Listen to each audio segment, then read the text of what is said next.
আজকে নির্বাচন নিয়ে? দেখুন, নির্বাচন নিয়ে বলার কিছু নেই। সারা বাংলা মমতা ব্যানার্জির পক্ষে আছে। কেননা তিনি যেভাবে 15 বছর বাংলাকে উন্নয়ন করে নিয়ে গিয়েছেন, তাই সাধারণ মানুষ, খেটে খাওয়া মানুষ, গরিব মানুষ সবাই মমতা ব্যানার্জির পক্ষে। আজকে যে জেলাগুলোতে ভোট হচ্ছে সেখানে মমতা ব্যানার্জির পক্ষে ভোট করছে। বিজেপি তারা যেভাবে নির্বাচন কমিশনারকে ব্যবহার করেছে, যেভাবে সেন্ট্রাল ফোর্সকে ব্যবহার করে মানুষকে সাজোয়া গাড়ি নিয়ে একটা ছোট ভোট, বিধানসভা ভোটে সাজোয়া গাড়ি কী জন্য আনে আমার জানা নেই।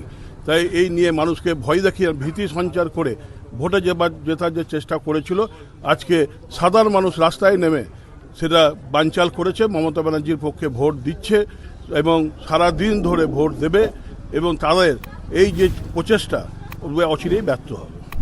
কি জেলার খবর কি এবং আপনার বিধানসভার খবর কি? জেলার খবর ভালোই আছে, আমার বিধানসভা খবরও ভালো, 11টা সিটি ভালো রেজাল্ট হবে। এমনি কোনো এখন পর্যন্ত সেরকম দু একটা ছোটোখাটো আছে, সে তো মেশিন তো প্রতিবারই খারাপ হয়, এটা তো ইচ্ছাকৃতভাবে 21 সালে প্রচুর খারাপ হয়েছিল, এবারও প্রচুর খারাপ হচ্ছে। এগুলো ইচ্ছাকৃতভাবে করা হয়, তাই এগুলো তো আমাদের সহ্য করতে হয়। আমরা তো সবই সহ্য করছি, কিন্তু সহ্য করেও হাল ছেড়ে কেউ পালাবে না, দাঁত কামড়ে মাটি কামড়ে পড়ে থাকবে শেষ 6টা পর্যন্ত, যতক্ষণ না মেশিন গাড়িতে ওঠে। মোবাইলে থাকলে ফ্ল্যাভিও সব কিছু আনি আর আমাদেরও জানিও। Cheers, Flavio.